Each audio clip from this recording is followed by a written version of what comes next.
ನೇಹಾ, ರುಕ್ಸಾನಾ, ಇಲ್ಲಿ ಕೂತಿರೋ ಭವ್ಯ ನರಸಿಂಹಮೂರ್ತಿ, ಇಲ್ಲಿ ಕೂತಿರೋ ಕವಿತಾ ರೆಡ್ಡಿ ಅವರು, ಮತ್ತೆ ಮಂಜುಳಾ ನಾಯ್ಡು ಅವರಾಗ್ಬೋದು, ಭವ್ಯ ಅವರಾಗ್ಬೋದು, ಕವಿತಾ ಅವರಾಗ್ಬೋದು, ಪ್ರತಿಯೊಂದು ಹೆಣ್ಮಕ್ಳು ಸರ್. ನಾವು ಫಸ್ಟು ನಮಗೆ ಹೆಣ್ಣು ಕುಲ ಅಂತ ಬಂದಾಗ ಯಾವ ಜಾತಿ ಇಲ್ಲ, ಯಾವ ಧರ್ಮ ಇಲ್ಲ.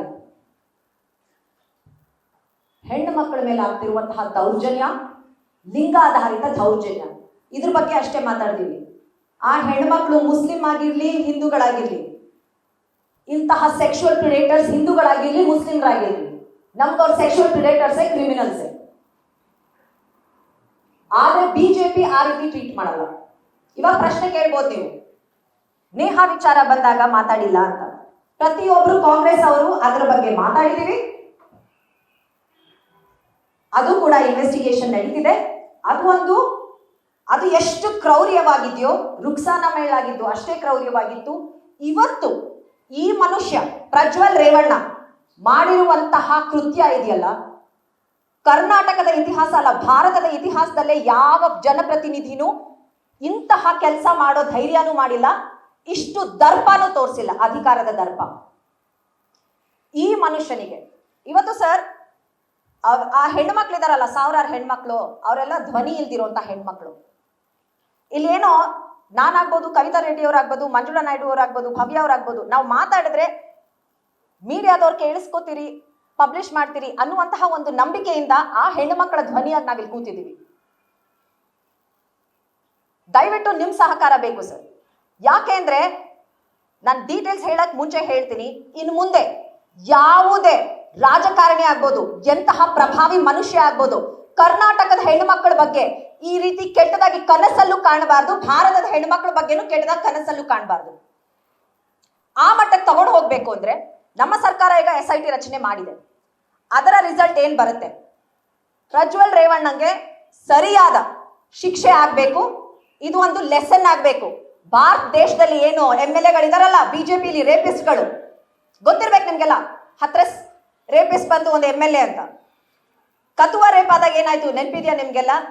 ಬಿಜೆಪಿ MLAಗಳೇ ರೇಪಿಸ್ಟ್ ಪರವಾಗಿ ರ್ಯಾಲಿ ಹೋಗ್ತಾರೆ. ಆ ರೆಸ್ಲಿಂಗ್ ಹೆಣ್ಮಕ್ಳ ಬಗ್ಗೆ ಎಲ್ಲ ನಿಮಗೆ ಗೊತ್ತು. ತಿಂಗಳಾನ್ಗಟ್ಲೆ ಪ್ರೊಟೆಸ್ಟ್ ಮಾಡ್ತಿದ್ರು ಸರ್, ತಿಂಗಳಾನ್ಗಟ್ಲೆ ಪ್ರೊಟೆಸ್ಟ್ ಮಾಡ್ತಿದ್ರು. ಆದ್ರೂ ಒಲಿಂಪಿಕ್ಸ್ ಮೆಡಲ್ ತಂದಾಗ ಅವ್ರ ಜೊತೆ ಐಸ್ ಕ್ರೀಮ್ ತಿನ್ಕೊಂಡು ಸೆಲ್ಫಿ ತಕ್ಕೊಂಡಿದ್ ಪ್ರೈಮ್ ಮಿನಿಸ್ಟರು ಆ ಹೆಣ್ಮಕ್ಳು ಕಣ್ಣೀರ್ ಹಾಕಿ ಒಲಿಂಪಿಕ್ಸ್ ಮೆಡಲ್ ವಾಪಸ್ ಕೊಟ್ಟಾಗ ಮಾತಾಡಿರ್ಲಿಲ್ಲ. ಮೋದಿ ಪರಿವಾರ, ಮೋದಿ ಪರಿವಾರ, ಈ ಸಾವಿರಾರು ಹೆಣ್ಮಕ್ಳು ಮೋದಿ ಪರಿವಾರ ಅಲ್ವಾ? ಯಾವತ್ತಾದ್ರೂ ಒಂದು ಸಲ ರೇಪಿಸ್ಟ್ಗಳ ವಿರುದ್ಧ ಮಾತಾಡಿದಾರ ಪ್ರಧಾನ ಮಂತ್ರಿ?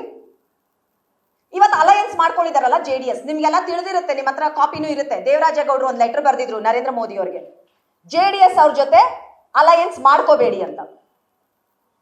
ಈ ತರ ವಿಡಿಯೋಗಳಿದೆ ಅಂತ ಅವರದೇ ಬಿಜೆಪಿ ನಾಯಕರೊಬ್ರು ಲೆಟರ್ ಬರೀತಾರೆ, ಅಲಯನ್ಸ್ ಮಾಡ್ಕೋಬೇಡಿ ಇವ್ರ ಜೊತೆ ಅಂತ.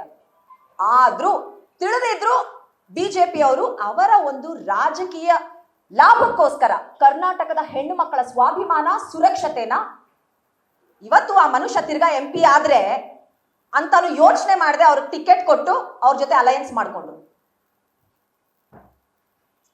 ಈ ಹೆಣ್ಣು ಮಕ್ಕಳಿದಾರಲ್ಲ, ನೀವು ಯೋಚನೆ ಮಾಡ್ಬೇಕಾಗಿರೋದು, ಅವರದೇ JDS ಕಾರ್ಯಕರ್ತರಿದ್ದಾರೆ. ವಯಸ್ಸು ಸರ್ 60 ವರ್ಷದ ಮೇಲೆ. ಅವ್ರ ಮನೆ ಏನು ಅಡ್ಗೆ ಮಾಡ್ತಿದ್ದವರು, ಕೆಲ್ಸದವರು ಅಂತೆ. ನಿಮ್ ತಾತಂಗ ಊಟ ಬಡಿಸಿದ್ದೀನಪ್ಪ, ನಿಮ್ಮ ಅಪ್ಪಂಗೆ ಊಟ ಬಡಿಸಿದ್ದೀನಪ್ಪ, ಬಿಟ್ಬಿಡಪ್ಪ ಅಂತ ಕೇಳ್ಕೊತಾರೆ. ಇಂತಹ ರಾಕ್ಷಸ ಮನೋಭಾವ ಇರೋದು, ರಕ್ಷಕರೇ ರಾಕ್ಷಸರಾಗಿದ್ದಾರೆ ಸರ್ ಇಲ್ಲಿ. ಇದನ್ನ ನಾವು ಖಂಡಿಸಿಲ್ಲ ಅಂದ್ರೆ ಇಲ್ಲಿ ಪಕ್ಷ ಅನ್ನೋದು ಬರಲ್ಲ ಸರ್. ಈಗಲೂ ಹೇಳ್ತಾ ಇದ್ದೀವಿ, ಇಲ್ಲಿ ಪಕ್ಷದ ನಮ್ಮ ಒಂದು ವಾಯ್ಸ್ ನಿಮಗೆ ನೀವು ತಗೊಳ್ಳೋದು ನಮ್ಮ ಪಕ್ಷದ ಒಂದು ಸಿಂಬಲ್ ಇರುವಾಗ ನಮ್ಮ ಪಕ್ಷ ಯಾವತ್ತು ಎಲ್ಲಾ ಹೆಣ್ಮಕ್ಳ ಜೊತೆ ನಿಂತ್ಕೋತೀವಿ. ಮೋಸ್ಟ್ಲಿ ಪ್ರಜ್ವಲ್ ರೇವಣ್ಣ ಮುಸ್ಲಿಂ ಆಗಿದ್ದಿದ್ರೆ ಮಾತಾಡ್ತಿದ್ರೇನೋ ನರೇಂದ್ರ ಮೋದಿ ಅವರು. ಆದ್ರೆ ಇಲ್ಲಿನ ಬಿಜೆಪಿ ನಾಯಕಿಯರು, ಬಿಜೆಪಿ ನಾಯಕರು ಯಾರಾದ್ರೂ ಒಬ್ರು ಮಾತಾಡಿದಾರ ಇದ್ರ ಬಗ್ಗೆ? ನರೇಂದ್ರ ಮೋದಿ ಅವರು ಮಾತಾಡಿದಾರ? ಒಂದು ನೈತಿಕತೆ ಅನ್ನೋದು ಮುಖ್ಯ ಅಲ್ವಾ? ರಾಜಕಾರಣಿ ಇಂತಹ ಅಧಿಕಾರ ದರ್ಪ ತೋರಿಸಿ ಎಷ್ಟೊಂದು ಸರ್ವಿಸ್ ಅಲ್ಲಿರೋ ಹೆಣ್ಮಕ್ಳಂತೆ, ಅವ್ರ ಕಾರ್ಯಕರ್ತರಂತೆ ಬ್ಲ್ಯಾಕ್ ಮೇಲ್ ಮಾಡೋ ಲೆವೆಲ್ಗೆ ಇಳಿದು ಈ ತರ ಅಧಿಕಾರನ ದರ್ಪನ ಈ ವಯಸ್ಸಿಗೆ ಈ ಮನುಷ್ಯ ಈ ಮಟ್ಟಕ್ಕೆ ದುರುಪಯೋಗ ಪಡ್ಕೊಂಡಿದ್ದಾರೆ ಅಂದ್ರೆ ಮುಂದೆ ಇಂಥವ್ರ ಕೈಲಿ ತಿರ್ಗಾ ಅಧಿಕಾರ ಸಿಕ್ಕರೆ ಏನಾಗುತ್ತೆ ಯೋಚನೆ ಮಾಡಿ. ಬಿಜೆಪಿ ಪಕ್ಷ JDS ಅವ್ರೀಗ ಏನು ಮಾಡ್ತಾರೆ ಅವ್ರಿಗೆ ಬಿಟ್ಟಿದ್ದು. ಈಗ SIT ಇದಾಗತ್ತೆ. ಬಿಜೆಪಿ ಅವರು ಕೂಡ ಆನ್ಸರಬಲ್. JDS ಎಷ್ಟು ಆನ್ಸರಬಲ್, ಬಿಜೆಪಿ ಪಕ್ಷ ಕೂಡ ಆನ್ಸರಬಲ್. ಅಶೋಕ್ ಅವರು ಆನ್ಸರಬಲ್, ವಿಜೇಂದ್ರನು ಆನ್ಸರಬಲ್ ಅಷ್ಟೇನೆ. ವಿಜೇಂದ್ರ ಅವರು ಆನ್ಸರ್ ಮಾಡಬೇಕು ಒಂದು ಪಕ್ಷದ ಅಧ್ಯಕ್ಷರಾಗಿ. ಅಶೋಕ್ ಅವರು ಒಂದು ವಿರೋಧ ಪಕ್ಷದ ನಾಯಕರಾಗಿ ಆನ್ಸರ್ ಮಾಡಬೇಕು. ನರೇಂದ್ರ ಮೋದಿ ಅವರು ಮಾಡಬೇಕು. ಇದು ಅಮಿತ್ ಶಾ ಅವರು ಆಕ್ಚುಲಿ ಆನ್ಸರ್ ಮಾಡಬೇಕಾಗಿರೋದು ದೇಶದ ಒಂದು ಹೋಮ್ ಮಿನಿಸ್ಟರ್ ಆಗಿ. ಎಲ್ಲಿ ಸರ್ ಯಾರಾದ್ರೂ ಒಬ್ರು ಇಂತಹ ನೀಚ ಕೃತ್ಯಗಳು ನಡೆದಿದೆ? ಎಂತಹ ರಾಕ್ಷಸ ಮನೋಭಾವ ಅದು.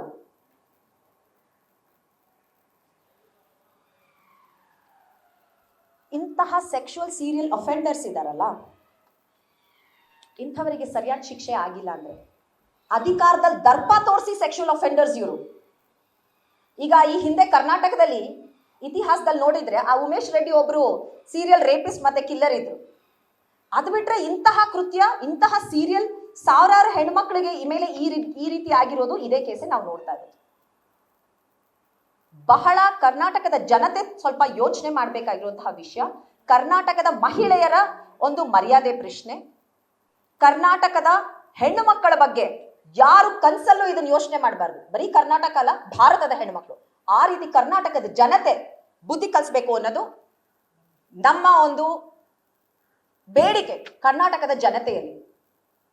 ಸರ್, ಆ ಹೆಣ್ಮಕ್ಳು ಯಾರು ಮುಂದೆ ಬರಕ್ಕೂ ಹೆದರ್ಕೋತಾರೆ. ಇವರೆಲ್ಲ ಅಧಿಕಾರ ಇರೋರು. ಆ ಹೆಣ್ಮಕ್ಳಿಗೆ ನಾವು ನೀವೇ ಧ್ವನಿಯಾಗಿರ್ಬೇಕು. ದಯವಿಟ್ಟು ನಿಮ್ ಕೈ ಮುಗಿದು ಕೇಳ್ಕೊತೀನಿ, ಆ ಬಿಜೆಪಿ ಪ್ರತಿಯೊಂದು ನಾಯಕರನ್ನು ಬಿಡಬೇಡಿ, ಹೋಗಿ ಪ್ರಶ್ನೆ ಮಾಡಿ. ಯಾಕೆಂದ್ರೆ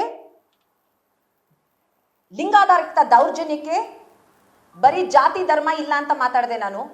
ದೇಶದ ಬೌಂಡ್ರಿಗಳು ಇಲ್ಲ, ರಾಜ್ಯದ ಬೌಂಡ್ರಿ ಇಲ್ಲ, ಭಾಷೆ ಬೌಂಡ್ರಿ ಇಲ್ಲ. ಪ್ರತಿಯೊಂದು ಜಾತಿ, ಪ್ರತಿಯೊಂದು ಧರ್ಮ, ಪ್ರತಿಯೊಂದರಲ್ಲೂ ನಡೆಯುತ್ತೆ ಸರ್. ಇಲ್ಲಿ ಹೆಣ್ಣು ಮಕ್ಕಳ ಕುಳ, ನಾವೆಲ್ಲ ಹೆಣ್ಣು ಮಕ್ಕಳು ಸರ್. ಅದರ ರೆಪ್ರೆಸೆಂಟೇಟಿವ್ ಆಗಿ ನಾನಿಲ್ಲಿ ಮಾತಾಡ್ತಾ ಇದ್ದೀನಿ. ಧನ್ಯವಾದಗಳು. ನ್ಯೂಸ್ ಫಸ್ಟ್, ನಿರ್ಭೀತಿಯಿಂದ ನಿಮ್ಮ ಪರವಾಗಿ.